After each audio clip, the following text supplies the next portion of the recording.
High Counselor Veleth stood before the massive viewing screen in the Coalition Command Center, watching another world burn. The Void Hunters had struck again, turning the peaceful farming planet of Kepler-7 into a wasteland of ash and death. Billions of innocent lives snuffed out in mere hours. The tall, blue-skinned alien pressed his six-fingered hands against the cool metal of his chair. His species, the Althari, had never known true war until the Void Hunters emerged from the dark spaces between galaxies. Now, after 3 years of constant retreat and defeat, the Galactic Harmony Coalition faced complete destruction. "Sir," called out data specialist Nira from her console, "the archive search is complete. I found something interesting in the old star charts." Veleth turned his attention to the young Zephyrian female. Her silver eyes glowed with excitement as she projected a holographic star map above the central table. "This outer rim system, designation Sol 3, Nira explained. The ancient records listed as Terra, inhabited by a species called humans. According to the database, they're described as peaceful gardeners who cultivate various plant species and small creatures for sustenance." Ambassador Kirith, a seasoned diplomat from the insectoid Vrex species, clicked her mandibles thoughtfully. "Gardeners? That's exactly what we need. A species that understands growth and nurturing rather than destruction." Veleth studied the faded records. The information was thousands of years old, corrupted by time and multiple data transfers, but it clearly showed Terra as a Class M agricultural world, its inhabitants living in harmony with nature. "How far is this world from our current position?" Veleth asked. "Approximately 47 standard days at maximum warp," Nira replied. "The humans appeared to have developed basic space travel, but nothing approaching our technology level." Veleth made his decision quickly. Time was running out. Every day brought more worlds under Void Hunter control, more innocent lives lost. If these humans were truly peaceful gardeners, perhaps they would understand the value of protecting life across the galaxy. "Ambassador Kirith, prepare your fastest diplomatic vessel. Take a small escort fleet and make contact with these humans immediately. We need allies, and gardeners understand better than anyone the importance of protecting growing things from parasites." Meanwhile, 47 days away, Admiral Rebecca Kane stood on the observation deck of Luna Station, Earth's primary military command center. The 50-year-old veteran had served in conflicts across Earth's solar system, from the Mars Rebellion to the brutal asteroid belt wars. Earth had finally achieved something unprecedented in human history: total planetary unity. The Terran Defense Authority now commanded the combined military might of every nation, forged together by decades of resource wars and the constant threat of extinction.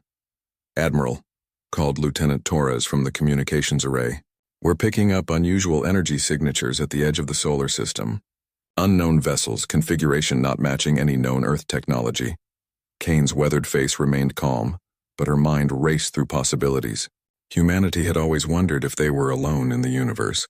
Now it seemed they were about to find out. "How many ships?" she asked. "Sensors detect 6 vessels, medium to large displacement. They're moving slowly, almost cautiously." Kane activated her communicator. "Alert all defensive platforms. Bring the fleet to ready status, but do not engage unless fired upon. If this is first contact, we're going to handle it properly."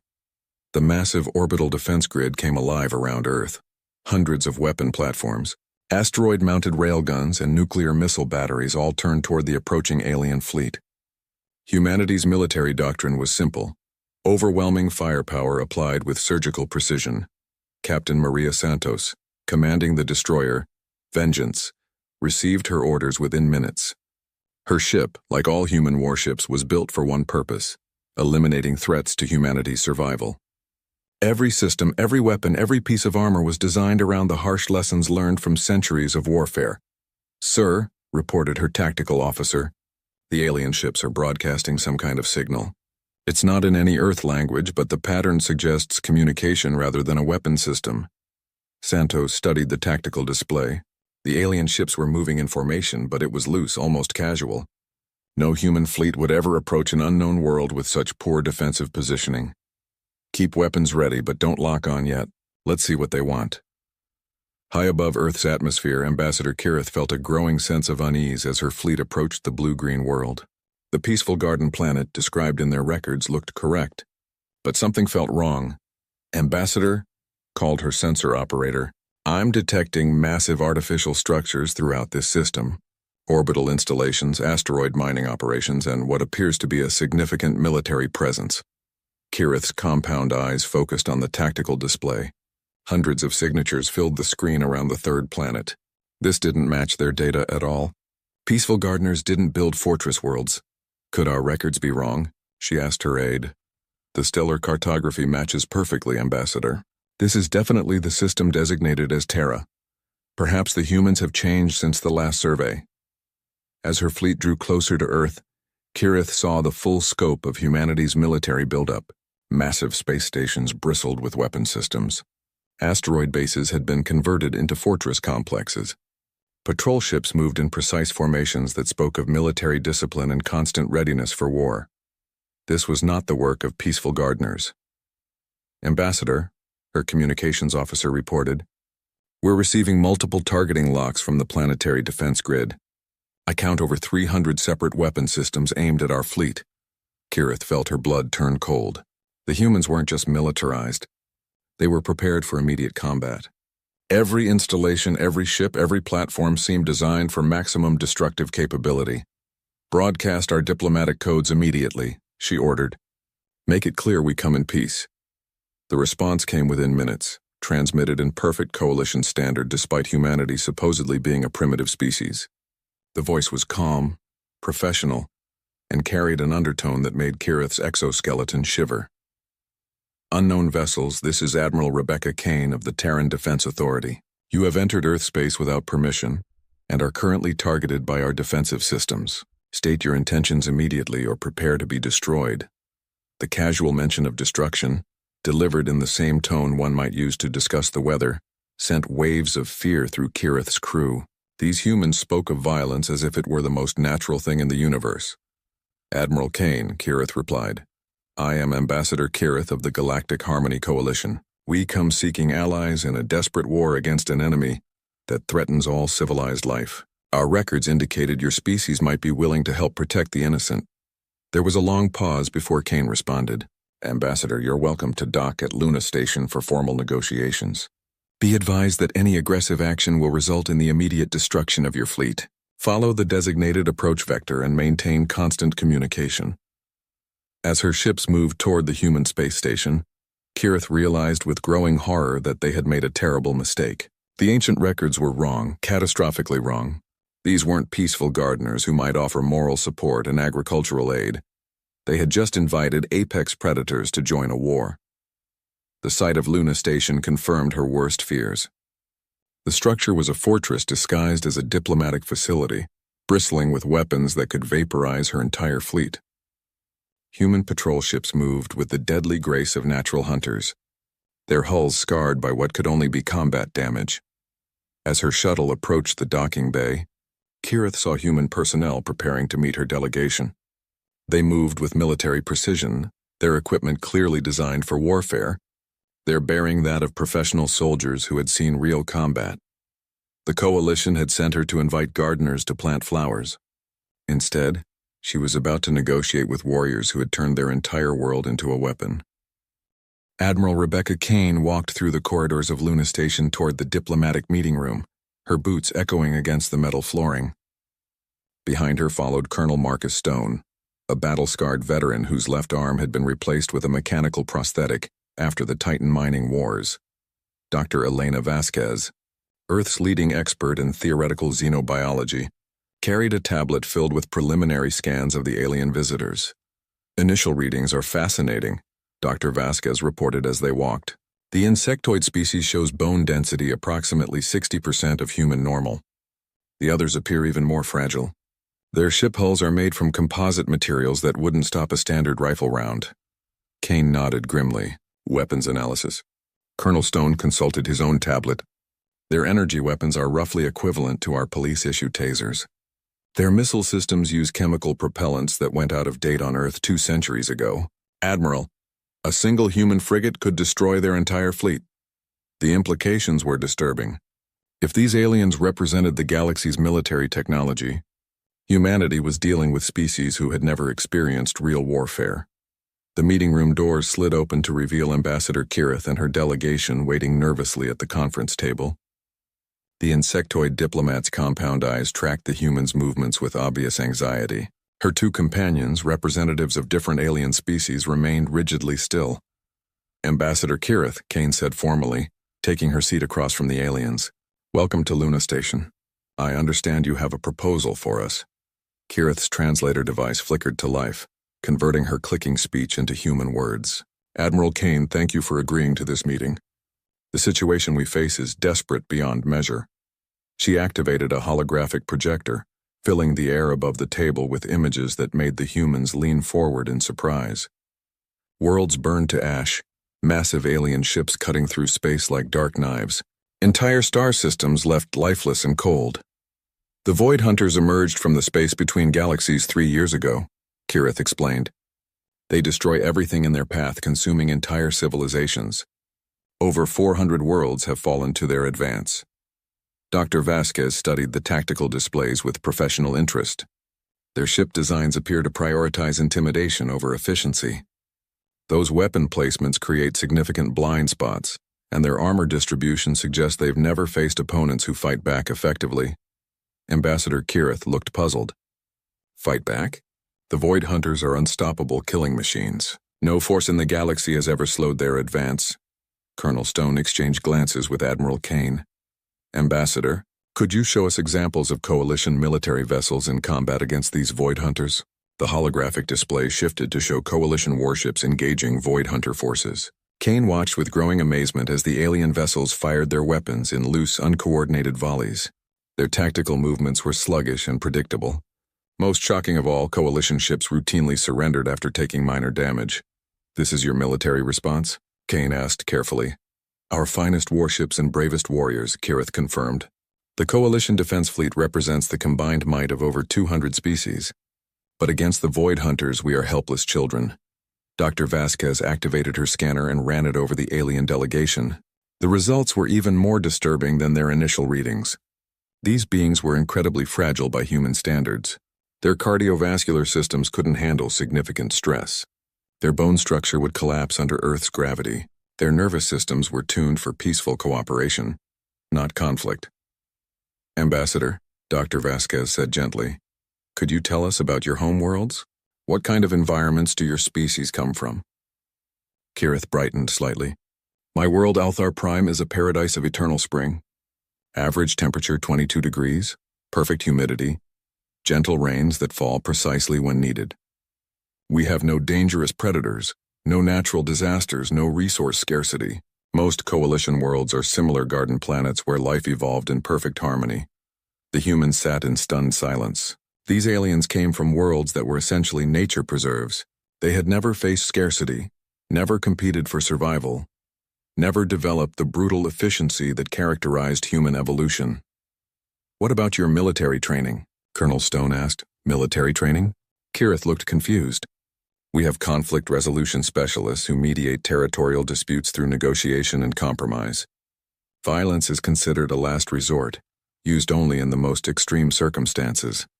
And when you do use violence, Kane pressed, what does that look like? Kirith activated another holographic display, showing what the Coalition considered a major military engagement. Human eyes watched in disbelief as alien forces exchanged harmless energy bursts at extreme range, with both sides retreating after the first minor injury. This is warfare? Stone asked incredulously. One of our bloodiest conflicts, Kirith confirmed. 17 beings were injured, though thankfully none killed. It was considered a tragedy that haunted both species for generations. Kane realized they were looking at the galactic equivalent of a playground argument. These aliens literally did not understand the concept of lethal force. Dr. Vasquez leaned forward. Ambassador, I need to ask about your biological capabilities. How do your species handle injury, stress, environmental hazards? We are fortunate to live in safe environments, Kirith replied. Most Coalition species cannot survive in hostile conditions. We require climate-controlled environments, regular medical treatment, and careful nutrition to maintain health. The reality was becoming clear to the human delegation. The galaxy was populated by species that had evolved in perfect conditions, never facing the brutal selection pressures that had forged humanity into survivors.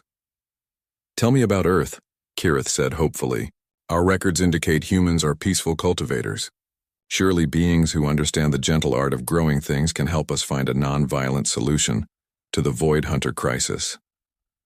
Kane looked at her companions, then back at the alien ambassador. How could she explain that Earth was a world where survival required becoming the ultimate predator? That humans had evolved in an environment so hostile that it regularly tried to kill them in thousands of creative ways? Ambassador, Kane said carefully, our world is quite different from yours. Earth is what we classify as a hostile environment. Our evolution required us to become very good at surviving threats. Threats? Kirith asked. Dr. Vasquez pulled up Earth's wildlife database. Ambassador, these are some of our planet's native life forms. The holographic display filled with images of Earth's predators. Great white sharks, saltwater crocodiles, polar bears, venomous snakes, aggressive primates. Each creature was described in detail, including their hunting methods and kill ratios. The alien delegation recoiled in horror. Kirith's compound eyes dilated with fear as she processed what she was seeing. These monsters live on your world? She gasped. We share our planet with them, Kane confirmed. We've learned to coexist through superior tactics and technology, Colonel Stone added grimly. And these are just the animals. Our planet regularly attempts to kill us through natural disasters, extreme weather, geological instability, and atmospheric toxicity. Kirith was beginning to understand the magnitude of her mistake. You're not gardeners at all, are you? Admiral Kane stood slowly, her expression serious. Ambassador, humanity has been at war with something for our entire existence. Whether it was our environment, our predators, each other, or the limitations of our technology, we've never known true peace. We've become very, very good at eliminating threats to our survival. The alien delegation sat in stunned silence as the implications sank in.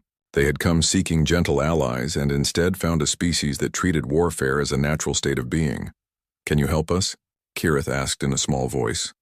Kane looked at the images of burning worlds, the tactical displays of Void Hunter forces, and the terrified faces of the alien delegation. These beings were facing extinction at the hands of predators they couldn't understand or fight. Yes, Kane said finally. We can help you. But Ambassador, you need to understand something very clearly. When humans go to war, we don't fight to establish dominance or claim territory. We fight to completely eliminate threats. If we engage these Void Hunters, we will destroy them utterly. Kirith felt a chill run through her exoskeleton. She had come to invite gardeners to help tend the galaxy's wounds. Instead, she had awakened something that might be even more terrifying than the enemy they faced. Dr. Thynel's hands shook as she compiled her research report. The Vraxian scientist had spent weeks studying the biological and cultural data provided by the human delegation, and each discovery was more disturbing than the last. Around her, in the Coalition Science Institute, her colleagues worked in similar states of growing anxiety. The preliminary findings are ready for presentation, her assistant, Jorik, announced nervously. Dr. Thynel activated the main conference room's holographic system as coalition leaders gathered from across the galaxy. High Counselor Velith appeared first, followed by military commanders, diplomatic advisors, and representatives from dozens of member species. Honored counselors, Dr. Thynel began, her voice barely steady. I must report that our situation has changed dramatically. The beings we contacted are not what our records indicated. They are what galactic classification systems define as Deathworlders. Confused murmuring filled the chamber. The term was theoretical, found only in the most extreme evolutionary models. A Deathworlder, Dr. Thynel continued, is a species that evolved on a Class 12 hostile planet where survival required becoming the dominant predator. Earth qualifies as one of the most dangerous worlds ever catalogued. She activated the first display, showing Earth's basic environmental data. Standard gravity is 2.3 times coalition normal. The atmosphere contains toxic oxygen levels that would kill most of our species within hours. The planetary surface experiences temperature swings from -80 to +60 degrees. Weather systems regularly produce winds exceeding 300 kilometers per hour. General Varks, the Coalition's highest-ranking military officer, leaned forward. Surely no intelligent species could evolve in such conditions. That's what we thought, Dr. Thynel replied grimly. But humans didn't just survive Earth's environment. They thrived in it. More disturbing, they consider these conditions normal and comfortable. The next hologram showed human anatomy in detail. The coalition representatives stared in horror at bone density readings, muscle mass calculations, and cardiovascular capacity measurements. Human skeletal structure is approximately 4 times denser than our own, Dr. Thynel explained. Their muscle mass allows them to function normally in gravity that would crush most coalition species. Their cardiovascular systems can operate efficiently in atmospheric conditions that would cause immediate system failure in our biology. Ambassador Kirith, attending remotely from Luna Station, spoke up. Doctor, they mentioned sharing their world with predators. How dangerous could these creatures be? Dr. Thynel's expression grew grim. I've cataloged over 300 species on Earth that could theoretically wipe out entire coalition colonies. Their apex predators exceed anything in our known galaxy for pure killing efficiency. The hologram shifted to show Earth's wildlife. Coalition representatives gasped and recoiled as images of great white sharks, Siberian tigers, and African elephants filled the display. These creatures live alongside humans, Dr. Thynel continued. Humans hunt them for recreation. They keep smaller versions as companions. They've domesticated some predator species and turned them into working partners. The data became increasingly unbelievable. Humans regularly entered environments that would instantly kill most coalition species. They voluntarily exposed themselves to temperature extremes, crushing depths, toxic atmospheres, and radiation levels for entertainment purposes. Their recreational activities, Dr. Thynel noted, include competitive combat between individuals, deliberately placing themselves in mortal danger for emotional stimulation, and traveling to their planet's most hostile regions simply to prove they can survive there. General Vark studied the tactical assessments. What about their military capabilities? The holographic display switched to human weapons and warfare tactics. The coalition military leadership watched in stunned silence as videos showed human combat training, weapons testing, and historical conflicts. Human military doctrine is based on what they call overwhelming force applied with surgical precision, Dr. Thynel explained. They don't fight to establish dominance. They fight to completely eliminate threats to their survival.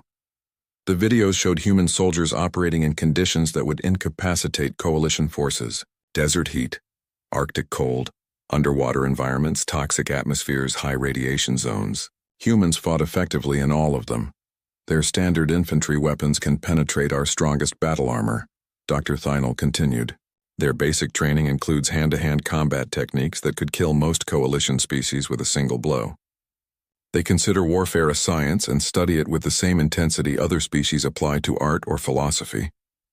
Meanwhile, aboard the human destroyer Relentless, Captain Maria Santos was conducting her own research into coalition capabilities. Her ship had been dispatched to observe coalition space and assess the tactical situation. Captain, reported her intelligence officer, Lieutenant Blake, the coalition's most advanced warship is roughly equivalent to one of our patrol boats. Their armor plating wouldn't stop our point defense weapons. Santos studied the tactical displays showing coalition fleet movements. The alien formations were loose, poorly coordinated, and showed no understanding of basic military principles like concentration of force or tactical maneuvering. Their weapons systems are even more concerning, Blake continued. They're designed to disable rather than destroy. It's like they've never fought an enemy that actually wanted to kill them. Dr. Rachel Park, the ship's xenobiologist, had been analyzing coalition biology. Captain, I don't think they've ever faced a real threat. These species evolved on worlds where the biggest danger was mild weather variations. They have no concept of genuine survival pressure. Santos activated the communication array to report her findings to Earth Command. Admiral Kane, this is Santos reporting from Coalition space. The situation is more complex than anticipated. Kane's image appeared on the main screen. Go ahead, Captain. Ma'am, we're not dealing with an advanced military civilization under attack. We're looking at the galactic equivalent of a nature preserve being invaded by actual predators. The Coalition species are physically and mentally incapable of effective warfare. Back in Coalition space, Dr. Thynel was presenting her final conclusions to the increasingly disturbed leadership. The humans have agreed to help us, she said carefully, but we must understand what that means. They don't view the Void Hunters as an unstoppable force. They see them as a problem to be solved through superior violence. High Counselor Veleth spoke quietly. Are you saying we've allied ourselves with a species more dangerous than our enemies? Dr. Thynel paused before answering. Honored Counselor, The humans are apex predators from a world that regularly tries to kill them. They've turned warfare into an art form. They consider our most devastating conflicts to be minor skirmishes. The hologram showed comparative analysis between human and Void Hunter technologies. To the Coalition's amazement, human capabilities exceeded their enemies in almost every category. The humans can win this war, Dr. Thynel concluded, but we must consider what happens afterward.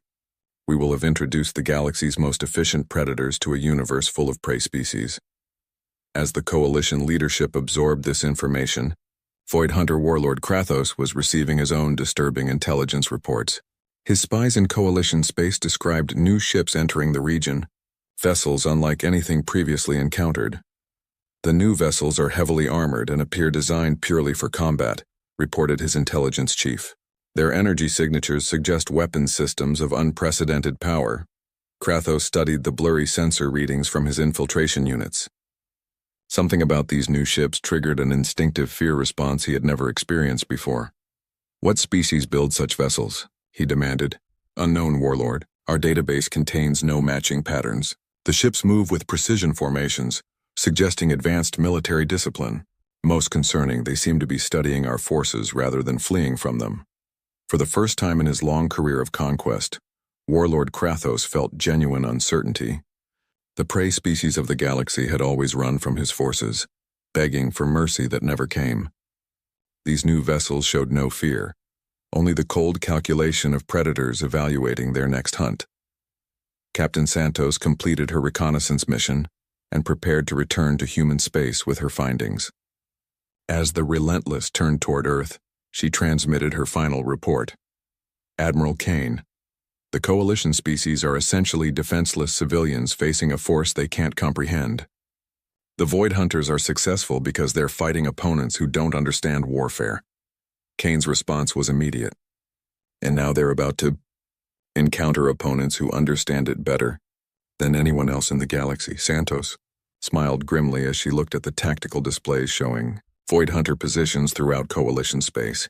Ma'am, I don't think they realize what they've gotten themselves into. They're about to discover what happens when prey species call in the ultimate predators.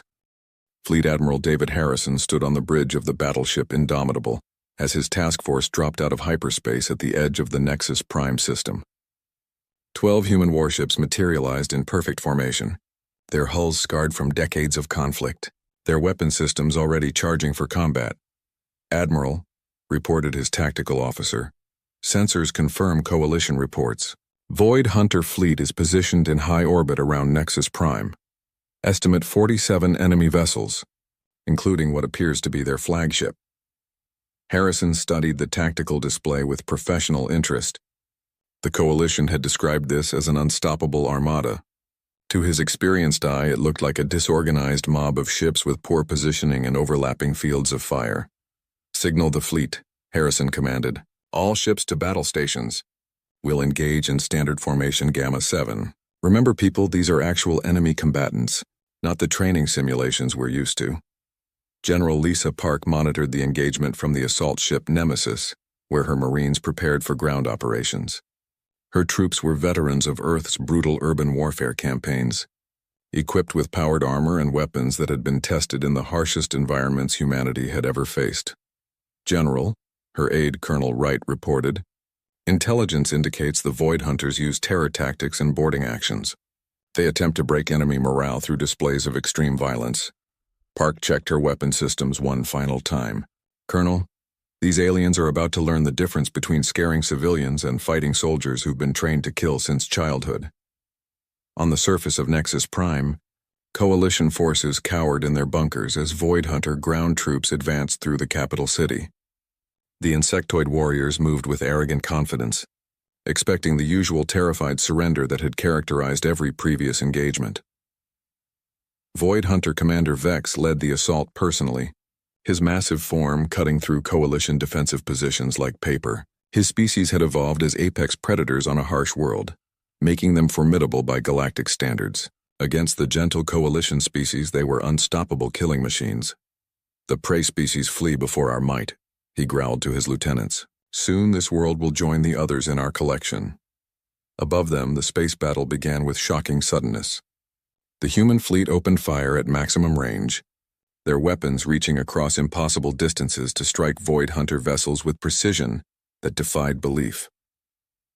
The Void Hunter flagship, Death's Wing, took the first hit, a concentrated barrage that punched through its armor and devastated its primary weapon systems. Alarms screamed across the bridge as Warlord Krathos struggled to understand what was happening.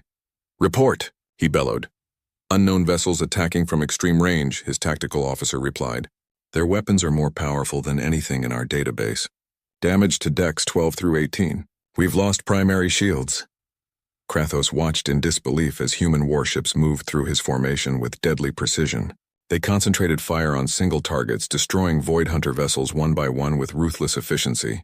His ships, designed to intimidate primitive species, couldn't match the speed and firepower of opponents built for actual warfare. "All ships, engage at close range," he ordered. "Prepare boarding parties. We'll show these newcomers why the galaxy fears us." Fleet Admiral Harrison smiled grimly as Void Hunter ships moved to close distance, exactly as predicted. "All ships execute Maneuver Delta 9. Let's show them what close combat looks like when both sides are serious about it." The human vessels shifted formation with mechanical precision, their point defense systems creating overlapping fields of fire. As Void Hunter ships approached, they flew into a killing ground where every angle was covered by multiple weapon systems. Void Hunter boarding pods launched toward human vessels, expecting to penetrate their hulls and deliver terror troops into the enemy's corridors. Instead, they encountered defensive measures, designed by a species that had perfected shipboard combat through centuries of experience. The first boarding pod that breached the destroyer Retribution disgorged 12 Void Hunter warriors into what they expected to be chaos and panic.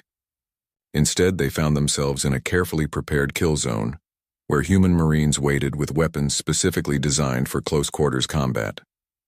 Sergeant Kelly Davis, a veteran of the Martian underground wars, calmly activated her pulse rifle as alien warriors charged down the corridor. The Void Hunters were larger and stronger than humans, but they had never faced opponents who treated violent death as a routine occupational hazard.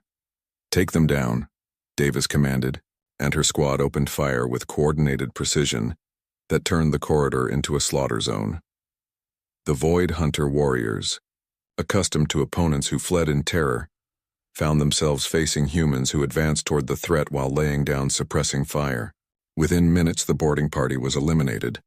With 0 human casualties, similar scenes played out across the human fleet, as Void Hunter boarding attempts met trained soldiers who had prepared for exactly this kind of engagement. The aliens discovered that humans didn't just fight back, they had turned personal combat into a science. On the surface of Nexus Prime, Commander Vex received reports of the space battle with growing alarm. The unthinkable was happening. Someone was defeating Void Hunter forces. "Impossible," he snarled. "No species in this galaxy has the capability to challenge us." His communications officer looked up with fear in his compound eyes. "Sir, unknown forces are requesting surrender of all Void Hunter ground units. They claim to have destroyed our fleet." Vex's rage was overwhelming. Surrender was not a concept his species understood. They were predators, conquerors, the galaxy's ultimate warriors. No mere prey species could demand their submission. "Signal all ground forces," he commanded. "Prepare for final assault on the population centers. If we cannot claim this world, we will leave nothing for our enemies." General Park monitored the Void Hunter communications from her command ship as her Marines prepared for deployment. The alien ground forces were moving to massacre the civilian population, exactly the response human tactical doctrine had predicted. "All units, execute Operation Thunderstrike," Park commanded. "Priority is protection of civilian populations. Rules of engagement are weapons-free on all Void Hunter forces." Human dropships descended through Nexus Prime's atmosphere like metal meteors, their heat shields glowing as they penetrated toward the surface. Inside each transport, Marines checked their equipment with the calm professionalism of soldiers who had trained for urban warfare in environments far more challenging than this peaceful. Commander Vex heard the atmospheric entry signatures and looked up to see trails of fire streaking across the sky. His tactical instincts, honed by successful conquest of dozens of worlds, told him these weren't coalition reinforcements. "Ground defense positions," he ordered. "Prepare to demonstrate why the Void Hunters are the galaxy's apex predators." The first human dropship landed in the center of the capital city, its armored doors bursting open to disgorge Marines in powered combat suits. Staff Sergeant Maria Lopez hit the ground running, her enhanced sensors already tracking hostile signatures throughout the urban environment. The Void Hunter warriors who had terrorized coalition forces for years found themselves facing opponents who moved with inhuman coordination and fired weapons that could punch through their natural armor. Human Marines advanced through the city streets with tactical precision that spoke of extensive urban combat experience. Commander Vex led his personal guard in a charge toward the human positions, confident that close combat would demonstrate Void Hunter superiority. His species was naturally larger and stronger than most galactic races, evolved for personal violence and dominance. He encountered Sergeant First Class Jake Morrison, a veteran of Earth's gang wars whose powered armor augmented already impressive physical capabilities. The Void Hunter commander was indeed larger and stronger than an unaugmented human. Unfortunately for him, he was facing a soldier whose equipment and training compensated for any physical disadvantage. Morrison's combat suit absorbed Vex's initial attack and responded with servo-assisted strength that sent the alien commander staggering. Before Vex could recover, Morrison drew his sidearm and put 3-round center mass with the casual efficiency of a professional killer. Across the city, Void Hunter forces discovered that their terror tactics were useless against opponents who had been trained to function under extreme stress. Human Marines moved through urban combat zones with the confidence of soldiers who considered this environment their natural habitat. Within 6 hours of landing, General Park was able to report mission completion to Fleet Admiral Harrison. Sir, all Void Hunter ground forces eliminated or in custody. Civilian casualties minimal. The city is secure. In space, the last Void Hunter vessel was burning as it attempted to flee the system. Warlord Krathos, his flagship crippled and most of his fleet destroyed, transmitted a desperate message toward the dark spaces where more of his kind waited. Beware, he warned. The prey species have found allies among the predators. These humans are not like the Coalition. They fight to kill, not to establish dominance. They are death incarnate. Fleet Admiral Harrison received the intercepted transmission and smiled coldly. The Void Hunter leader was learning the most important lesson in galactic warfare. When prey species call for help, sometimes the response comes from something even more dangerous than the original threat. Signal Earth Command, Harrison ordered. Phase 1 complete. Nexus Prime is secure, enemy forces neutralized. Request permission to pursue remaining Void Hunter assets. The response from Admiral Kane was immediate. Permission granted. Hunt them down. As the human task force prepared to pursue the fleeing Void Hunters into deep space, Coalition observers tried to process what they had witnessed. The galaxy's most feared predators had been destroyed in less than 18 hours by beings they still thought of as peaceful gardeners. Ambassador Kirith watched from the Coalition command center as human forces prepared to leave the system. She realized with growing certainty that the galaxy would never be the same. Humanity hadn't just won a battle. They had demonstrated that the Void Hunters were nothing more than bullies who had never faced real predators. The question now was what would happen when these real predators finished eliminating the current threat and turned their attention to the rest of the galaxy. 6 months had passed since the first human warships entered Coalition space. Admiral Rebecca Kane stood in the observation deck of Forward Operating Base Alpha, humanity's first permanent installation in the galactic community. Through the transparent aluminum windows, she watched construction crews putting the finishing touches on defensive platforms that could protect an entire star system. The war with the Void Hunters was over. What had taken the Coalition 3 years of constant defeat had been resolved by human forces in just 18 weeks. The final battle at the Void Hunter homeworld had lasted less than a day, ending with the complete destruction of their species' military capability and the liberation of dozens of enslaved worlds. Admiral, reported Captain Torres, now her chief of staff, the Coalition Council has requested another meeting. They want to discuss the terms of permanent alliance. Kane turned from the window with a slight smile. The political situation had become far more complex than anyone had anticipated. Humanity had entered the galaxy as helpers and emerged as the dominant military power in known space. Schedule it for tomorrow. Make sure our diplomatic team is prepared for difficult questions.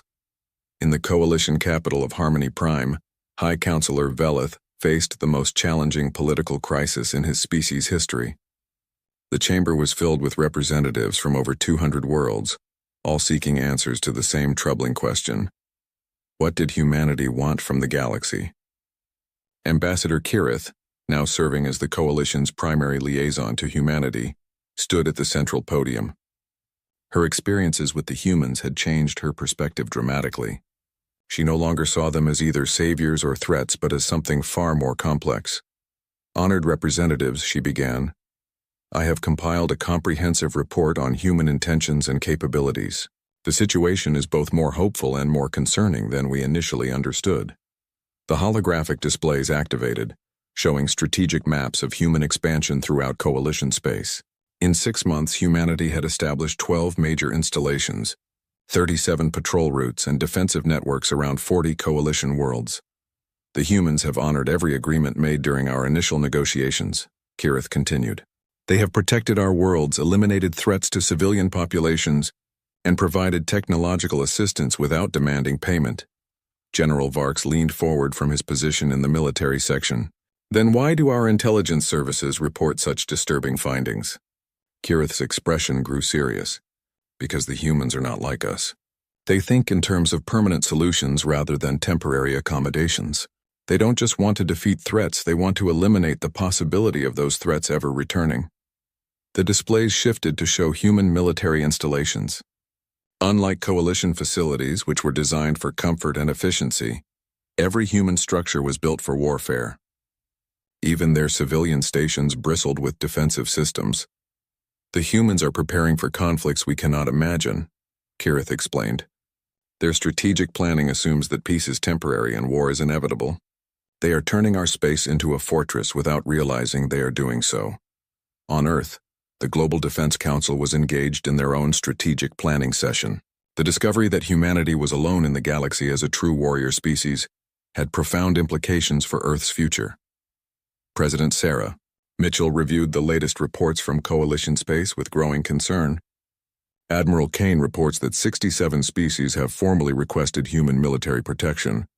32 worlds want to establish permanent human bases. How do we handle this level of responsibility? General Harrison, recently promoted after his success in Void Hunter space, consulted his strategic assessments. Madam President, we're facing a unique situation in human history. We've become the dominant power in a galactic community that literally cannot defend itself. Dr. Elena Vasquez, now serving as Earth's chief xenobiological advisor, had spent months studying Coalition species and their capabilities. Her findings were disturbing in their implications. The Coalition species are essentially civilian populations that have never faced real threats, she reported. They have no concept of military necessity, strategic thinking, or threat assessment. They're asking us to make decisions about galactic security while having no understanding of what those decisions entail. The burden of being the galaxy's only true warriors was weighing heavily on human leadership. Every strategic decision had to account for species that thought in terms of negotiation and compromise when dealing with existential threats. Meanwhile, in deep space beyond Coalition territory, ancient powers had taken notice of humanity's emergence. The Abyssal Syndicate, an organization older than recorded history, monitored events in Coalition space with growing interest. Overseer Drath studied intelligence reports in his command chamber. Aboard the massive vessel Eternal Night, his species had been manipulating galactic politics for millennia, using proxy conflicts and carefully managed crises to maintain their position as the galaxy's hidden rulers. The elimination of the Void Hunters is concerning, he informed his council. They served as a useful tool for keeping the prey species fearful and dependent. Now these humans have removed that tool and established themselves as protectors. Intelligence Coordinator Sith activated tactical displays showing human force deployments. Analysis indicates the humans are natural warriors, possibly more dangerous than the Void Hunters. They fight with discipline and coordination that suggests advanced military culture. Drath considered the implications carefully. The Abyssal Syndicate had maintained control through careful manipulation of conflicts between lesser species. The emergence of a truly dominant military power threatened their entire system of influence. Begin Phase 1 intelligence gathering, he commanded. We need to understand these humans before determining how to eliminate them. Back in Coalition space, General Lisa Park was discovering the challenges of training alien forces in human military doctrine. Her current assignment involved preparing Coalition defense forces to handle threats without requiring human intervention. The training facility on Nexus Prime had been constructed to human specifications, with gravity generators, atmospheric processors, and environmental controls that allowed Coalition species to function in combat conditions. The results were mixed at best. General, reported Colonel Martinez, the Althari trainees cannot handle weapons recoil above their body weight. The Vrexians refuse to engage in combat exercises that might result in injury. The Zephyrians consider our tactical formations psychologically traumatic. Park watched Coalition soldiers attempting basic military maneuvers with growing frustration. These beings had never faced selection pressure for combat effectiveness. Their instincts, reflexes, and mental conditioning were designed for cooperation and conflict avoidance. How many species have shown potential for actual military capability? She asked. Approximately 15 out of 200 tested, Martinez replied grimly. Even those require extensive modification of our doctrine to accommodate their biological limitations. The reality was becoming clear. Humanity couldn't simply train Coalition species to defend themselves. The aliens lacked the fundamental psychological and physical characteristics necessary for effective warfare. Admiral Kane received regular reports from across Coalition space, painting a consistent picture of growing dependence on human protection. Worlds that had initially requested temporary assistance were now asking for permanent human military presence. We're not creating allies, she reported to Earth Command. We're creating dependence. The Coalition species cannot function militarily without human oversight. The political implications were staggering. Humanity had intended to help friends defeat a common enemy. Instead, they had become the galactic community's military guardians, responsible for protecting civilizations that couldn't protect themselves.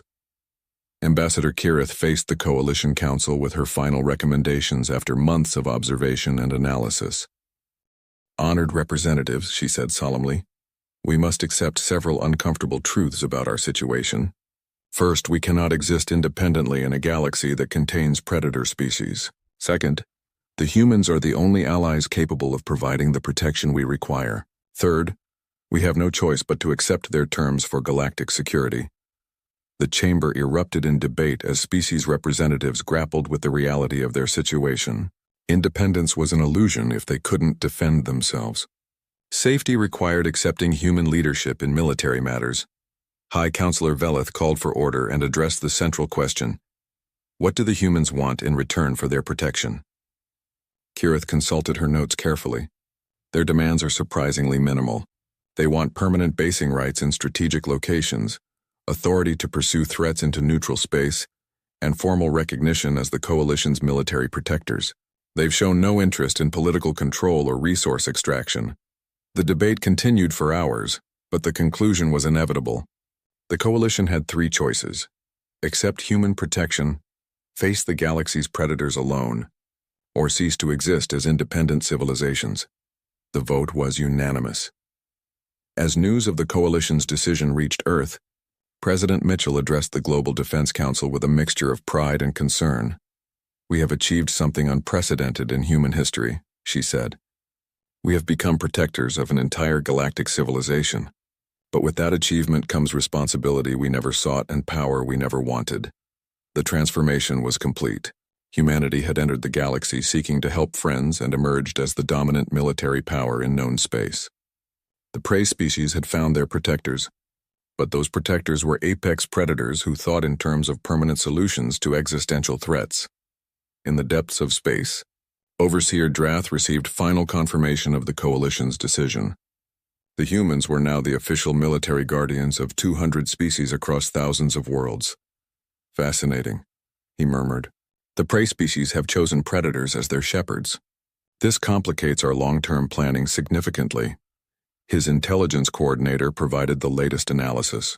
The humans show no signs of political ambition beyond security concerns. They appear genuinely committed to protecting Coalition civilians, which makes them far more dangerous than simple conquerors, Drath replied. Conquerors can be reasoned with, bribed, or manipulated. Protectors are motivated by principles that cannot be easily corrupted. The Abyssal Syndicate began planning for a conflict unlike any they had faced in millennia. They had always manipulated from the shadows, turning species against each other through carefully orchestrated crises. Now they faced opponents who solved problems through direct application of overwhelming force. Admiral Kane stood once again in the observation deck of Forward Operating Base Alpha, watching construction crews work on expanded defensive installations. The facility had grown from a temporary command post to the capital of humanity's galactic military presence. "Admiral," Captain Torres reported, "deep space sensors are detecting unusual activity in the outer rim. Unknown vessels conducting long-range reconnaissance of our patrol routes." Kane studied the tactical displays with professional interest. Something new was moving in the galaxy's dark spaces, watching humanity with the patience of predators evaluating new competition. "Maintain surveillance but do not engage," she ordered. "Whatever's out there has been watching us for months. They're being careful, which means they're dangerous." The galaxy had found its protectors, but those protectors were about to discover they were not alone.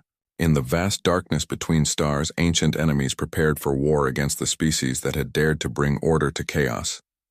Humanity had awakened as the galaxy's guardians.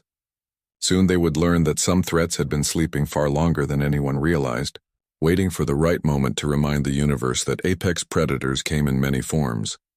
The age of human protection was about to face its greatest test. The great hall of the Galactic Council filled with laughter. Ambassador Vex stood at the center, his blue skin shining under the bright lights. He held up a small device that showed the burning remains of Earth. "Look at this message the humans sent us," Vex said, trying not to laugh. "They say they will hunt us forever." 3 survivors threatening the entire galaxy. The council members from different planets laughed even harder. Commander Zix from the metal world made clicking sounds with his robot parts. The giant bug-like creatures from Hive Planet rubbed their wings together in what passed for laughter among their kind. Prime Leader Nox, a being made of pure energy floating in a glass box, pulsed with colors that meant he found this very funny. "Ambassador Vex, surely this is a joke? The humans have no spaceships left. Their planet burns. Their colonies are gone. What can 3 people do against our mighty fleets?" Vex pressed a button and a hologram appeared. It showed the destroyed human worlds. 17 planets that once had cities and farms now looked like burned rocks floating in space. In the center was Earth itself, still glowing red-hot from the bombing. "Exactly, Prime Leader. They are finished." Yet somehow, these 3 humans managed to send this message to all our worlds before we stopped them. Another hologram appeared showing 3 people in torn military clothes standing in what looked like a broken building. The lead person was a woman with gray hair and burn marks covering half her face. The woman looked straight ahead and spoke in a calm, cold voice. "To the aliens who killed our children and destroyed our homes, listen carefully. You think you have won? You think you are safe on your distant worlds with your big fleets and old alliances? You are wrong." The message continued as the woman's eyes seemed to look right through the screen. "I am Admiral Kane. These are Colonel Morris and Captain Reed. We are what remains of Earth's defense force. We are the last humans, but we are not finished. This is not surrender. This is a promise." Her voice grew even colder. "We will find you. We will hunt you across this galaxy and beyond if needed. Our children will hunt your children. Their children will hunt yours. There will be no peace, no forgiveness, no end. We are human and humans never forget." The message ended and the hall filled with even more laughter. "Amazing theater," shouted Ambassador Trick from the water worlds, his gills flapping with amusement. 3 people promising to hunt 47 civilizations. Maybe we should run away in fear. But one council member was not laughing. Elder Koss from the Wanderer ship sat quietly in the back. His people had traveled space for thousands of years and had seen many civilizations rise and fall. His ancient eyes held a different look. When the meeting ended, Koss walked up to Vex. "You find this funny?" he asked quietly. "Of course," Vex replied, still smiling. 3 primitives against the might of the galaxy?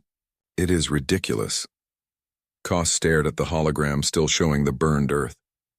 "My people have traveled the stars for 10,000 years, Vex. We have watched many species rise and fall. But there is something you should know about humans, something our old records tell us from when we first met them long ago. What wisdom do your ancient books offer? Koss looked serious. They wrote about a species unlike any other. Not the strongest, not the fastest, not the smartest, but they had something more dangerous than any weapon. He paused and met Vex's eyes. They never ever give up. My ancestors called them the ones who never stop. Vex waved his hand dismissively. Old stories and superstition. Look at the battle reports. They are finished. Perhaps, Koss said as he turned to leave, but I have ordered my fleets to keep moving. Just in case your finished humans prove more clever than you think. As the council hall emptied, the hologram of the 3 human survivors kept playing silently. Their words echoed in the vast empty space. We will find you. We will hunt you across this galaxy. What the leaving aliens did not know was that deep in the ruins of Earth's former capital city, 3 figures worked without rest in a hidden underground room. Admiral Kane studied star maps while Colonel Morris cleaned and prepared weapons they had pulled from the wreckage. Captain Reed stood before a wall of computers, her fingers moving quickly across glowing screens as she did calculations that would make even the galaxy's smartest minds stop and stare. How long until the jump drives work? Kane asked without looking up from her charts. 3 days, Reed replied. The changes are holding, but we will only get one chance at this. Morris looked up from his weapon work. 3 of us against the entire galaxy. Some might call us crazy. Kane finally turned around. Her scarred face showed nothing but determination. Then they clearly do not know what it means to be human. Outside their hidden room, wind blew across the destroyed landscape of Earth, carrying the ashes of 6 billion souls. But in that small underground chamber, something far more dangerous than any weapon was being built. The unbreakable will of the last humans alive. The 3 survivors had spent months preparing for this moment. They had salvaged technology from the ruins of human civilization. They had studied the enemy's weaknesses during the long months of bombardment. Most importantly, they had learned from their defeat. Kane spread the star charts across a metal table. We cannot fight them the way Earth tried to fight them. We are too few, our resources too limited. Then how do we win? Morris asked, checking the power cell on a plasma rifle. Reed turned from her computers. We do not fight their strengths. We use their weaknesses against them. They think in terms of fleets and planets and territory. They expect us to build armies and fight battles. And we will not do what they expect, Kane concluded. The underground facility had been a research station before the bombardment. Hidden deep beneath the surface, it had survived when everything above ground burned. The 3 humans had found it by accident while searching for supplies. What they discovered there changed everything. The temporal research was further along than anyone knew, Reed explained, showing them data files on her screen. The scientists were close to breakthrough technology before. She gestured toward the ceiling, toward the burned world above. Time travel? Morris asked, not exactly. Temporal displacement, the ability to move through space-time in ways that ignore normal physics. We can be anywhere, anytime with perfect precision. Kane studied the technical data. She had been a fleet admiral before the war, but even her training had not prepared her for possibilities like this. How long to make it work? It already works, Reed said quietly. I have been testing it for weeks. Small jumps, short distances, but the calculations show we can do much more. She activated a holographic display that showed the galaxy, thousands of star systems, hundreds of civilizations, countless worlds where their enemies felt safe and secure. They scattered after destroying Earth. They went back to their home systems thinking the threat was over. They made themselves targets. Morris smiled for the first time in months. It was not a pleasant smile. You are talking about hitting them where they live. I am talking about teaching them what it means to face humans who have nothing left to lose, Kane replied. The 3 survivors worked through the night, finalizing plans that would reshape the galaxy. They had learned hard lessons from Earth's destruction. The old human civilization had tried to fight with honor, following rules of war that their enemies ignored. These last 3 humans had no such limitations. We are no longer representing Earth or humanity, Kane said as they prepared the equipment. We are something new, something they created when they decided to commit genocide. What are we then? Reed asked. Kane looked at her companions, then at the star charts showing their enemies' worlds. We are what happens when humans have nothing left but justice to pursue. Above them, the wind continued to blow across the dead world. But below in the hidden chamber, the hunt was about to begin. The Galactic Council had made one critical error in their calculations. They had assumed that destroying human civilization would end the threat. Instead, they had created something far more dangerous. 3 humans with nothing to lose, advanced technology, and the cold determination to make their enemies pay for every life taken. The galaxy would soon learn what the Elder Cos had tried to warn them about. Humans never give up, and when they have nothing left to lose, they become the most dangerous force in the universe. The last transmission from the burning Earth had been more than a threat. It had been a promise, and humans always keep their promises. 6 months had passed since the Council laughed at the human warning. Ambassador Vex sat in his private room aboard the great warship Thunder of Stars. The ship floated near Nexus Prime, the most protected world in the galaxy and home to the Galactic Council. He was reading reports when his communication device buzzed with an urgent message. "What is it, Officer Vale?" he asked, turning on the communication link. Vale's voice sounded confused and worried. "Sir, we are getting strange reports from our outer territories. 3 separate incidents this week. Remote outposts have gone silent." Vex frowned. "Equipment problems? Space storms?" "Unknown, sir. But there is something else. Each site sent the same message before we lost contact. The humans send their regards." The glass in Vex's hand fell to the floor and broke into pieces. "That is impossible. Show me where these attacks happened." A holographic star map appeared in his room. 3 red dots marked the silent outposts, spread across thousands of light years. Each was a small research station or mining base with light defenses and few people. "Sir," Vale continued, "there is more. Long-range sensors detected unknown ships leaving each location. Small craft, maybe the size of a destroyer. They disappeared before our response fleets arrived." Vex stared at the map, his blue skin turning pale gray. "Call a War Council meeting. Now." Within an hour, the flagship's command center buzzed with activity. Admiral Zarion, the fleet commander, studied the tactical displays with growing worry. General Havrak from Ground Forces stood beside him, his massive frame tense. "Explain to me," Zarion said slowly, "how 3 humans are conducting military operations across our territory when we watch all the major space routes." Intelligence Director Quill worked with the holographic display, showing shipping routes and patrol patterns. "That is the problem, Admiral. They are not using the main space routes. These attacks are happening in regions that would take decades to reach by normal faster-than-light travel." "Then how?" Havrak demanded. Vex activated a new display showing recovered sensor data from the last outpost that went silent. Enhanced analysis of the final sensor readings shows massive energy signatures that match impossible space distortions. The room fell quiet. Admiral Zarion leaned forward, his eyes getting narrow. "You are saying they have developed new jump technology?" "Not just new," Quill said, pulling up technical data that made everyone's blood run cold. "Revolutionary. Our scientists estimate these readings show jumps of over 10,000 light-years in a single move. That is beyond anything we have achieved." The command center's blast doors suddenly opened and a messenger rushed in, breathing hard. "Admiral, priority communication from the Hive clusters." The main display turned on, showing the insect face of Hive Commander Zek. His usually calm mandibles clicked rapidly in what those who knew his species recognized as panic. "Zarion, we have a situation. 4 of our mining worlds have gone dark in the past 2 days. The last to fall was Kepler 442b. Our garrison there managed to send visual data before—" He paused, his compound eyes reflecting what might have been fear, before they were eliminated. "Show us," Zarion commanded. The display changed to security footage from the mining world. The timestamp showed it was recorded just 18 hours ago.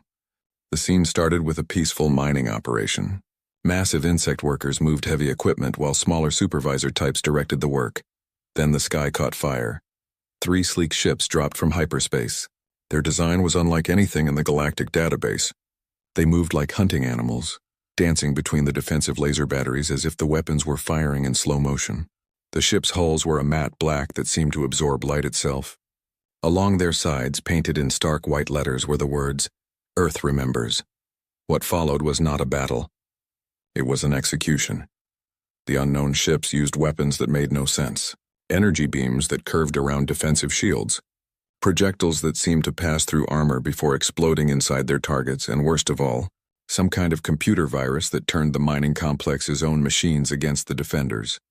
The footage showed hive workers running in panic as their own mining equipment, suddenly reprogrammed, began systematically destroying the colony infrastructure. But the attackers were not interested in just destruction. In the final moments before the transmission ended, figures in environment suits moved through the complex with methodical precision. Their movements were efficient, clinical. They were collecting something. Data, equipment, personnel records. The last image before the feed cut was of a human figure standing in the ruins of the command center. The person removed their helmet, revealing a face that made Vex's blood freeze. It was Captain Reed, one of the 3 survivors from the original transmission. She looked directly into the camera and spoke with the same cold certainty she had displayed 6 months ago.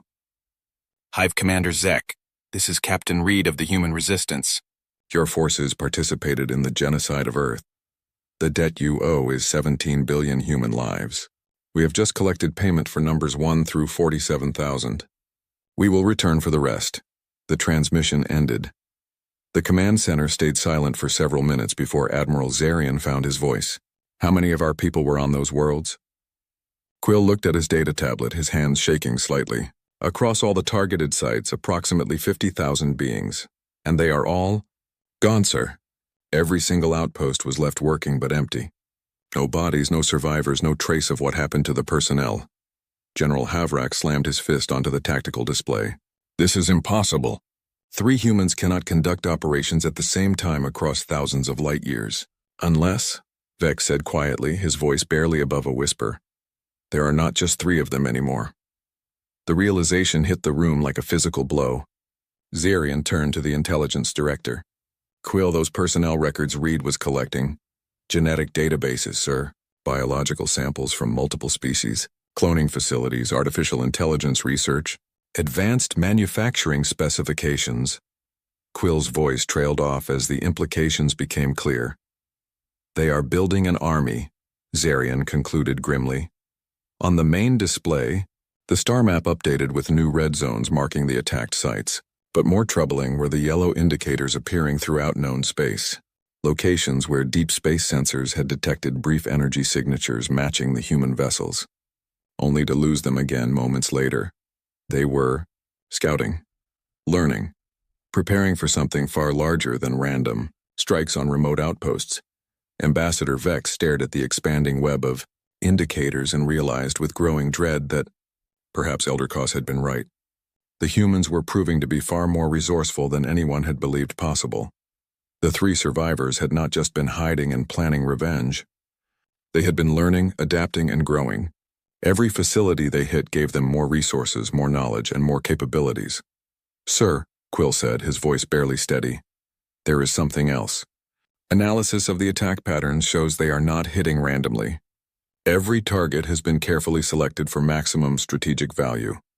They are building something specific. What kind of something? Zarian asked. Quill pulled up manufacturing records from the destroyed facilities. Industrial fabrication equipment, advanced computer systems, genetic engineering laboratories, and temporal research facilities. The room fell silent again as everyone realized what that combination meant. They are not just building an army, Vex said slowly. They are building a civilization designed specifically to hunt us. Admiral Zarian studied the tactical displays with the eye of someone who had won 1,000 battles. What he saw there made his blood run cold. These are not random attacks by desperate survivors. This is the opening phase of the most sophisticated military campaign I've ever seen. But how can 3 people coordinate something like this? Havrak asked. The answer came from an unexpected source. Elder Cos's voice came through the communication system. The old wanderer had been monitoring the discussion from his own ship. Because they are not thinking like individuals anymore, Cos said. They are thinking like a species that has been pushed to extinction. When humans have nothing left to lose, they do not just fight. They evolve. What do you mean? Vex asked. I mean that you did not just destroy their worlds, Ambassador. You created something new. Something that has learned from every mistake Earth made during the war. Something that has had months to study your weaknesses while you celebrated your victory. The old wanderers. Words hung in the air like a death sentence. Fleets detected similar energy, signatures near 3 of our own research stations. Yesterday, Kos continued, but we did not lose contact. The humans left us messages instead. What kind of messages? Sarian asked. An offer. Join them in seeking justice for war crimes committed by the Galactic powers, or be treated as accomplices to genocide. The implications were staggering. The humans were not just seeking revenge. They were building a coalition of species that had grievances against the Galactic Order. How many species have received similar offers? Vex asked. Kos was quiet for a long moment. According to our intelligence network, over 200 species have been contacted. Many are considering the offer seriously. The room erupted in chaos as everyone realized what this meant. The humans were not just conducting military operations. They were starting a revolution. Admiral Zarian called for order. How long do we have before they make their next move? The answer came in the form of every communication system in the command center, activating simultaneously. Captain Reed appeared on the screens, but she was no longer in a ruined bunker. She stood on what appeared to be the bridge of a starship far more advanced than anything the galaxy had ever seen. Greetings, Admiral Zarian, she said calmly. You have been wondering how long you have to prepare for our next move. The answer is simple. You do not. Behind her, the bridge showed dozens of crew members from various species working together. Humans, yes, but also beings from worlds that had been oppressed by the Galactic powers. Phase 1 of our operation is now complete. We have acquired the resources, technology, and allies necessary for Phase 2. You have 72 hours to consider surrender and face trial for war crimes. After that, we move to full-scale operations. The transmission ended, leaving the command center in stunned silence. Somewhere in the depths of space, the last 3 humans from Earth had become something far more dangerous than anyone had imagined. They had become the leaders of a revolution that would shake the foundations of galactic civilization. The hunt was no longer just beginning. It was accelerating beyond anything the galaxy's greatest military minds had prepared for. 3 months had passed since the human ultimatum, and the Galactic Council met in emergency session for the 5th time. The usual political games and speeches were replaced by grim efficiency, as representatives from 23 different species reported similar incidents across their territories. Council Prime Leader. Nox's energy form flickered with patterns that showed extreme stress. The situation has grown beyond our worst fears. Fleet Commander Atlas, present your analysis. Fleet Commander Atlas of the Silicon Confederation stepped forward, his mechanical form whirring softly as internal computers calculated paths and possibilities in real time. His optical sensors projected a 3-dimensional tactical display that filled the chamber's center. Distinguished delegates, what we first dismissed as isolated incidents has revealed itself to be the opening phase of the most sophisticated asymmetric warfare campaign in galactic history. The display lit up with hundreds of red markers. In the past 90 days, we have lost contact with 412 installations across 47 different star systems. Gasps and clicking sounds echoed throughout the chamber. Admiral Torres from the Republic of Free Colonies raised a tentacle. 412? Our intelligence reports suggested fewer than 50 incidents. That is because, Atlas continued grimly, the humans have adopted a strategy of staged revelation. They allowed us to discover their earlier strikes while simultaneously conducting hundreds of operations in complete stealth. We only became aware of the true scope 3 days ago when they wanted us to know. The display shifted, showing a time-lapse progression of attacks over the past months. What had appeared to be random strikes revealed themselves as part of an intricate pattern. A web of connections linking research facilities, manufacturing centers, and strategic resource deposits.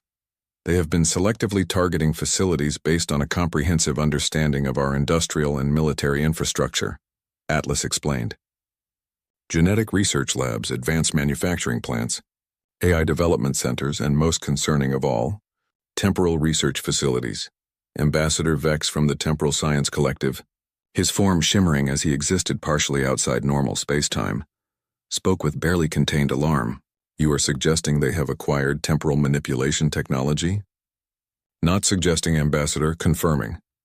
Atlas activated a new display showing sensor readings that defied conventional physics. Analysis of their latest attacks indicates they are operating with multiple timeline branches. They are not just moving faster than we can respond. They are attacking in the past and future simultaneously. The chamber erupted in chaos. Representatives from dozens of species spoke simultaneously in their various languages, creating a cacophony of panic and disbelief. Council Prime Leader Knox pulsed with commanding authority, restoring order. "Continue your report, Fleet Commander." Atlas's mechanical voice carried an edge that even artificial intelligences rarely displayed. Something approaching fear. 3 days ago, our deep space monitoring array detected a massive energy signature in the neutral zone. A space-time rift opened for exactly 3.7 seconds, and from it emerged not 3 human vessels, but 300. The holographic display showed the scan results. The vessels maintained the same sleek, light-absorbing design as the original 3, but the fleet included ships ranging from corvette-sized scouts to massive dreadnoughts that dwarfed even the largest galactic warships. "Impossible," breathed Ambassador Theron, his scales now permanently pale from months of stress. "How could 3 humans construct a fleet of that magnitude?" Atlas turned his optical array toward Theron. "Because they are no longer just 3 humans, Ambassador. Intelligence analysis suggests they have successfully cloned themselves, enhanced their biology with technology stolen from our facilities, and most disturbing of all, they have begun recruiting." A new image appeared on the display. Security footage from a mining colony in the Perseus Arm. It showed human figures, but not just the original 3. Dozens of individuals, all bearing the same determined expression and systematic efficiency, moved through the facility. But among them were beings from other species.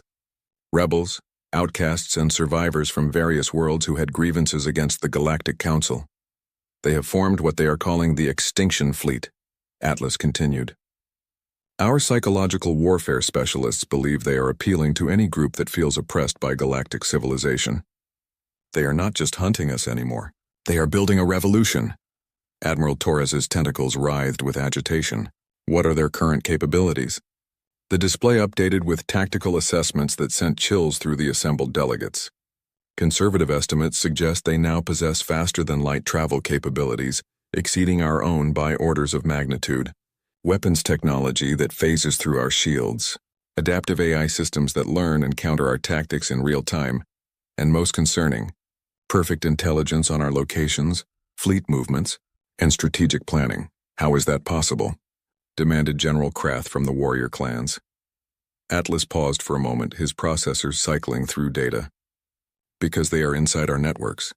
Every facility they have raided, every database they have accessed, every prisoner they have taken, they have been building a comprehensive intelligence picture of galactic civilization. They know us better than we know ourselves." The true scope of the human strategy was becoming clear. They had not just been attacking random targets. They had been conducting the largest intelligence operation in galactic history, while simultaneously building the infrastructure to wage war across the entire galaxy. "What do they want?" Council Prime Leader Knox asked. The answer came not from Fleet Commander Atlas, but from the Chamber's communication array. Every screen, every holographic display, every personal communication device simultaneously activated, showing the same transmission. Admiral Kane appeared, but she was no longer the scarred survivor who had made the original declaration. Advanced medical technology had healed her wounds, and her uniform bore insignia that suggested she now commanded forces far beyond anything Earth had ever fielded. "Greetings, Galactic Council," she began, her voice carrying the authority of someone who had spent months winning impossible victories. "I am Fleet Admiral Kane of the Human Extinction Fleet. You are wondering what we want, so I will tell you." Behind her, the bridge of what was clearly a massive warship buzzed with activity. Beings from dozens of species worked alongside human crew members in perfect coordination. "We want you to understand that your crimes cannot be undone, but they will be answered for. We want you to know that every world you control, every system you occupy, every life you rule over exists now at our discretion. We want you to experience the fear that 6 billion humans felt as your fleets burned our homeworld." The transmission shifted to show external views of the human fleet. Hundreds of vessels hung in formation around what appeared to be an artificial construct the size of a small moon. "Most of all," Kane continued, "we want you to know that this is still just the beginning. What you have seen over the past months represents less than 1% of our current capabilities. We have spent this time learning, growing, and preparing. The real war starts now." The transmission shifted again, showing fleet movements across dozens of star systems simultaneously. Human forces were moving into position around every major population center, every military installation, every seat of power in the galaxy. "You have 48 hours to consider our terms," Kane announced. "Surrender for trial as war criminals, or face the consequences of your choice to commit genocide." As the transmission continued, it became clear that this was not a bluff or a desperate gambit. The humans had achieved something unprecedented in galactic history. They had built a military force capable of challenging the combined might of dozens of civilizations simultaneously. "How many beings are under their command?" General Krath asked in disbelief. Atlas consulted his data streams. "Current estimates suggest over 50 million beings from 300 different species. They have turned our own oppressed populations against us." The implications were staggering. Every species that had been conquered, enslaved, or marginalized by the galactic powers was now potentially part of the human-led coalition. "They did not just clone themselves," Atlas continued. "They have been liberating populations we conquered centuries ago. Species we thought had been pacified or extinct. They have united them all under a single banner: the promise of justice for historical wrongs." Ambassador Theron stared at the tactical displays showing human forces positioned throughout the galaxy.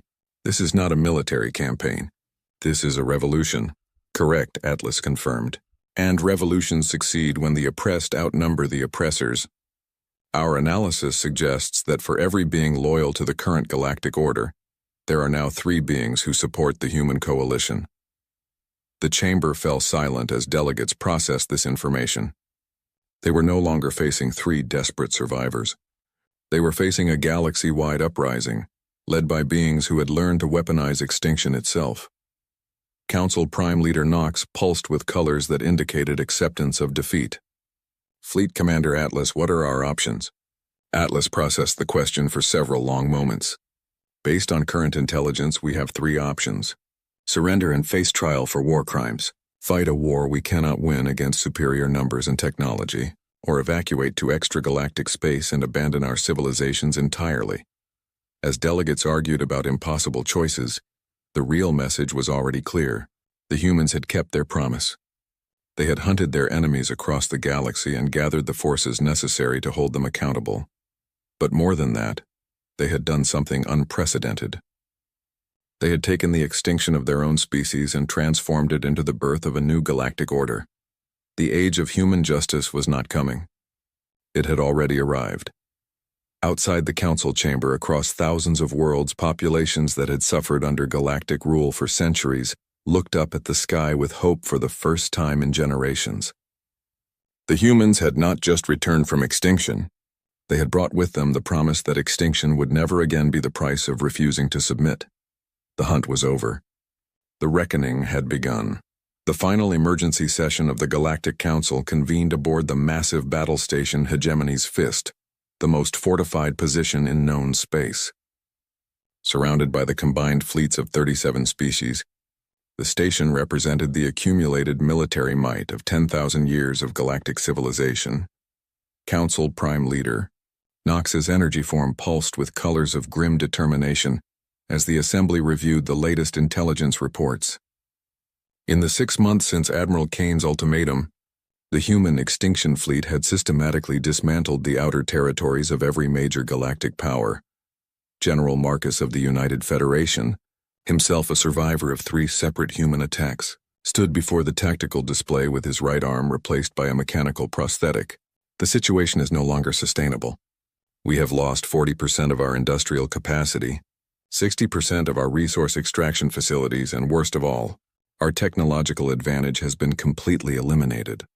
The holographic display showed the stark reality. A galaxy-wide war map where red zones indicating human control or influence now covered nearly a third of charted space. But more disturbing were the purple zones, areas where the humans had simply made entire civilizations disappear. Admiral Perseus from the Crystal Dominion, her crystalline form refracting light in patterns that suggested deep unease, gestured toward the display. "It is not just military conquest. They are systematically erasing cultures that participated in Earth's destruction. The Corvani Empire, 12 billion souls across 47 worlds gone without a trace. The entire mechanic collective absorbed into their growing fleet.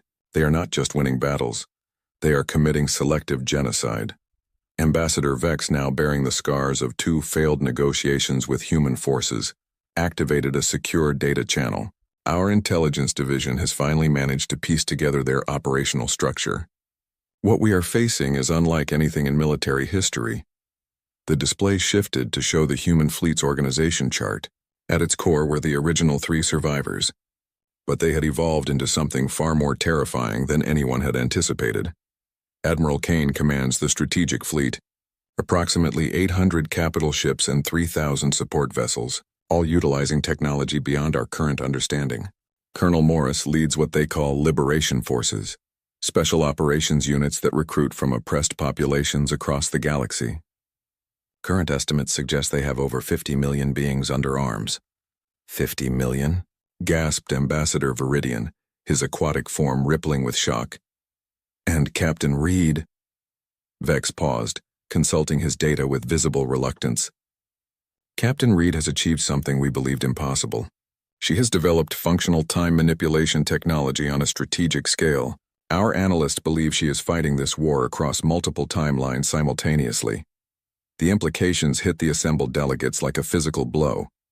If the humans could manipulate time itself, conventional military strategy became meaningless.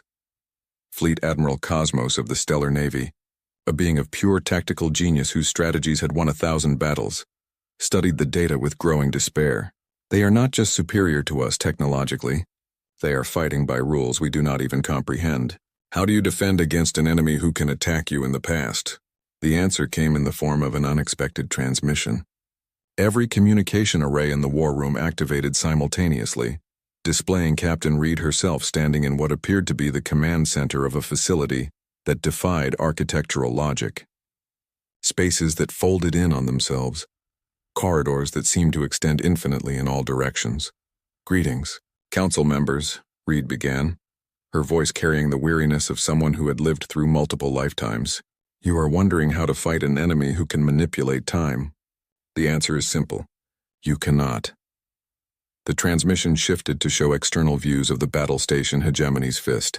But the humans were not approaching from space. They were materializing inside the station itself. While you have been debating strategy, we have been implementing it. Temporal insertion teams have been aboard your station for the past 3 subjective hours. They have been planting charges, gathering intelligence, and most importantly, documenting your war crimes for the tribunal. Panic erupted in the council chamber as delegates realized their ultimate stronghold had been completely compromised. Security alarms began blaring throughout the station. You have 15 minutes to evacuate all non-essential personnel, Reed continued with the calm precision of someone announcing a schedule change. This station represents the command and control structure of the coalition responsible for genocide. It will be destroyed, but we are not monsters. We will allow civilian evacuation. General Marcus activated the station's defensive systems, but the weapons arrays remained inactive. The command displays showed system after system reporting offline as the humans' sabotage took effect. How? Admiral Perseus asked, her crystalline form flickering with something approaching terror. Reed's image smiled sadly. Because we learned from the best teachers in the galaxy, you. Every brutal tactic you used against Earth, every strategic doctrine you employed, every psychological operation you conducted, we absorbed it all, improved upon it, and turned it back against you. The transmission showed footage from inside the station's critical systems. Human operatives moved with supernatural efficiency, their actions coordinated to the microsecond. But what made the scene truly terrifying was their expression, or rather their complete lack of emotion. They worked with the same methodical precision that the Galactic Coalition had shown when they systematically destroyed human worlds. The difference, Reed continued, is that we remember every life you took, every child who died screaming as your ships burned our cities, every parent who watched their family vaporize, every survivor who chose to end their own suffering rather than face another day in your galaxy. A countdown timer appeared on every screen. 12 minutes. Council Prime Leader Knox attempted to establish communication with the evacuation fleet, but the response was immediate and non-negotiable. Admiral Kane's voice replaced Reed's on the transmission. The evacuation ships are already prepared and waiting. Any vessel that leaves the station and maintains a peaceful vector will be allowed to depart safely. Any ship that attempts offensive action will be destroyed. This is not a negotiation. As delegates and military personnel began the desperate evacuation, Atlas accessed the station's long-range sensors one final time. What he discovered sent his mechanical form into processing overload. The human fleet had not just surrounded the battle station. They had surrounded everything. Every major military installation, every governmental center, every population hub of every species that had participated in Earth's destruction was simultaneously under siege. "This is not a battle," Atlas announced to anyone still listening. "This is Judgment Day. They have engineered a galaxy-wide simultaneous strike against every target that matters to our civilization." On the evacuation shuttles, as delegates and military leaders fled their ultimate stronghold, they received one final transmission. Admiral Kane appeared on their screens, but she was no longer alone. Behind her stood representatives from hundreds of species, former enemies and allies alike, all united under the banner of the Human Extinction Fleet. "Today marks the end of your galactic hegemony," Kane announced. "Every species that participated in the destruction of Earth will answer for their crimes. But we are not you. There will be justice, not extinction.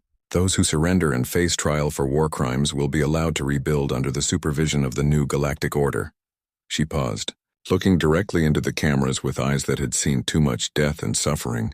"But make no mistake, the age of ruling through fear and genocide is over. We have shown you what extinction feels like. Now you will learn what justice looks like." The battle station hegemony's fist exploded in a controlled detonation that lit up the star system like a secondary sun. But even as the symbol of galactic military might crumbled into debris, the real message was clear. The humans had won. Not through superior numbers or overwhelming firepower, but through the one thing the galaxy had never encountered before: a species that had learned to weaponize their own extinction and turn it into an unstoppable force for change. As the evacuation fleet scattered to their home systems, each carrying the same message, the former galactic powers began to understand what Elder Koss had tried to warn them about years ago. Humans never give up, and when they have nothing left to lose, they become capable of rewriting the rules of existence itself. The age of the old galactic order was ending. The age of human justice had begun, and justice, as the galaxy was about to learn, was far more terrifying than any act of war. In the ruins of the hegemony's fist, debris floated silently through space. But encoded in that debris were data streams containing evidence of every war crime, every act of oppression, every life taken by the former galactic powers, evidence that would be used in the trials to come. The humans had kept their promise. They had hunted their enemies across the galaxy and beyond. But in the end, what they hunted was not revenge. It was justice. And unlike revenge, justice required that the guilty face the consequences of their actions while learning to build something better from the ashes of what they had destroyed. 2 years after the fall of the hegemony's fist, Ambassador Vex stood in chains before the Galactic War Crimes Tribunal. The venue was symbolic, constructed within the ruins of New Geneva on the restored world of Earth, where grass once again grew over the graves of 6 billion humans. The tribunal chamber itself was a masterpiece of restored human architecture, combined with technology from across the galaxy. Representatives from over 300 species, many of whom had never been part of the original galactic hierarchy, served as witnesses to proceedings that would reshape interstellar law forever. Admiral Kane, now bearing the title of Fleet Commander of the Restoration Coalition, read the charges with the same methodical precision that had characterized every human operation since their return. Ambassador Vex of the former Valdari Empire, you stand accused of genocide, crimes against sentience, and violations of fundamental rights under the newly established Universal Accords. How do you answer these charges? Vex's once proud bearing had been reduced to bitter resignation. His blue skin, now marked by the stress of 2 years of warfare and defeat, showed none of the arrogance that had characterized his species' former dominance. "What does it matter how I answer?" he replied, his voice barely above a whisper. "You have already won. You have destroyed our fleets, occupied our worlds, and broken the power of every major civilization in the galaxy. This trial is merely theater." Kane's expression remained neutral, but her response carried the weight of absolute authority. "This trial is justice, Ambassador, something your civilization never offered the humans of Earth." The prosecutor, a being from the Wanderer fleet named Judge Eternal Kos, the same elder who had warned against underestimating humanity years ago, stood to present the evidence. His ancient eyes held no satisfaction, only the weight of necessity. The tribunal will review evidence of systematic genocide conducted against the human species, Kos announced. But more than that, we will examine the broader pattern of oppression, exploitation, and cultural destruction that the former galactic hierarchy imposed across hundreds of worlds. The holographic displays activated, showing not just the destruction of Earth, but centuries of similar atrocities committed by the galactic powers against smaller, less developed civilizations. World after world had been incorporated into various empires through tactics identical to those used against humanity. The prosecution will demonstrate that the destruction of Earth was not an aberration, but rather the culmination of a galactic order built on the systematic suppression of any species that refused to submit to established power structures. Vex watched the evidence with growing horror, not at what was being revealed, but at what it represented. You are using our crimes against Earth to justify the complete restructuring of galactic civilization. This is not justice. This is conquest. Captain Reed, now serving as Director of Temporal Investigation Services, stepped forward. Ambassador, would you like to see what conquest actually looks like? The display shifted to show a parallel timeline, one where the Galactic Council had chosen differently when humanity first achieved faster-than-light travel. In that timeline, Earth had been welcomed into galactic society. Human innovation had benefited all species, and the galaxy had enjoyed unprecedented peace and prosperity. This is the timeline that should have existed, Reed explained calmly. A galaxy where humanity's drive to explore and innovate was channeled into cooperative development rather than survival against extinction. Instead, your civilizations chose fear over cooperation. The timeline shifted again, showing the actual sequence of events. Earth's first contact with galactic civilization, the immediate assessment of humans as a threat to established order, the systematic campaign to contain human expansion, and finally, the decision to eliminate the species entirely. Every choice your coalition made was driven by the desire to maintain your dominance rather than embrace change, Reed continued. The result was the destruction of not just humanity, but of the potential for a better galaxy. General Marcus, now serving as defense coordinator for the Restoration Coalition, presented the final element of the case. The evidence shows that 47 separate civilizations participated directly in the genocide of Earth, while over 200 others provided material support or willfully ignored clear evidence of crimes against sentience. The scope of the conspiracy was staggering. Trade agreements that excluded human worlds, technological embargoes designed to prevent human advancement, diplomatic initiatives to isolate Earth from potential allies, and ultimately, the coordinated military campaign that had reduced human space to burning ruins. This tribunal, Marcus concluded, represents the first time in galactic history that the powerful have been held accountable for their actions by those they oppressed. The gallery erupted with voices from hundreds of species, many of whom were testifying publicly for the first time about their own experiences under the old galactic order. Representatives from worlds that had been strip-mined, species that had been enslaved, cultures that had been deliberately destroyed for the crime of being different from the established norm. Ambassador Vex looked around the chamber with dawning understanding. This was never about Earth, was it?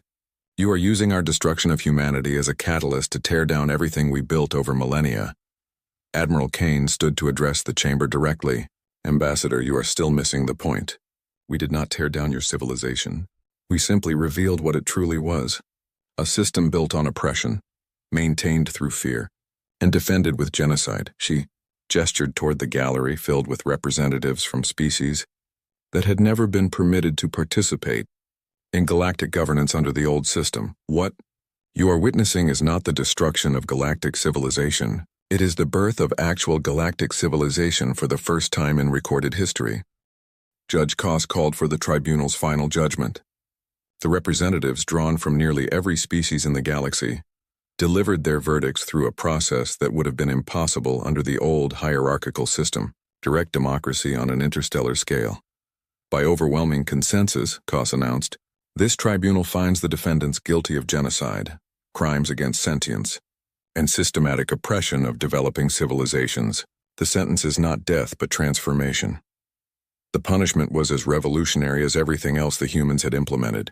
Rather than execution or imprisonment, convicted war criminals would undergo a process the humans called experiential rehabilitation, using temporal technology to allow them to literally experience the perspectives of their victims. You will live through the destruction of Earth from the perspective of a human child, Kane informed Vex. You will experience the fear, the helplessness, and the agony that your decisions inflicted upon 6 billion innocent lives. Only then will you truly understand the magnitude of your crimes. But the tribunal's work was far from over. As Vex and hundreds of other former leaders were led away for rehabilitation, the real work of building a new galactic order began. Captain Reed activated a galaxy-wide communication network that reached every inhabited world simultaneously, a technological achievement that demonstrated how far human capabilities had advanced. Citizens of the galaxy, she began, her image appearing on billions of screens across thousands of worlds. Today marks the beginning of a new age, an age where might does not make right, where technological advancement benefits all species equally, and where the diversity of galactic civilization is celebrated rather than feared. The new order was already taking shape. The Restoration Coalition had established the Universal Accords, a set of fundamental rights that protected all sentient species regardless of their level of development. Trade networks were being restructured to ensure equitable resource distribution. Most importantly, the new galactic government operated on principles of representation and consent rather than domination and fear. But perhaps the most significant change was philosophical. The humans had proven that extinction was not the end. It could be transformed into the beginning of something greater. The species that had been written off as primitive and extinct had returned to reshape the galaxy according to principles their oppressors had never imagined possible. As Reed's transmission ended, she stood alone in the restored command center of New Geneva, looking up at a sky where human and alien vessels worked together to rebuild what had been destroyed. The hunt that began with 3 desperate survivors had ended with the transformation of galactic civilization itself. The humans had kept their promise. They had hunted their enemies across the galaxy and beyond. But in the end, what they hunted was not revenge. It was justice, and in finding it, they had given the galaxy something it had never possessed before, hope for a future where extinction would never again be the price of being different. Elder Koss, now serving as the Chief Justice of the new galactic order, stood on the observation deck of the orbital platform above Earth. Below him, the blue world teemed with life once again. Cities were being rebuilt, forests were growing, and children of dozens of species played together in parks that had once been graveyards. You kept your word, he said quietly to Admiral Kane, who had joined him at the viewing port. Kane nodded, watching a group of young humans and aliens working together on a restoration project. We promised to hunt them forever, but we never said we would destroy them. We hunted them until we found justice, and now? Koss asked. Kane smiled for the first time in years. Now we build something better, something worthy of the 6 billion who did not live to see this day. The age of human justice had not just begun. It had already succeeded in ways that even the survivors of Earth could never have imagined possible. The galaxy had learned too late that humanity's greatest weapon was not their technology or their determination. It was their refusal to let extinction be the final word in their story. In trying to eliminate the humans, their enemies had instead created something far more powerful, a species that had learned to transform their own destruction into an unstoppable force for galactic change. The hunt was over. The healing had begun.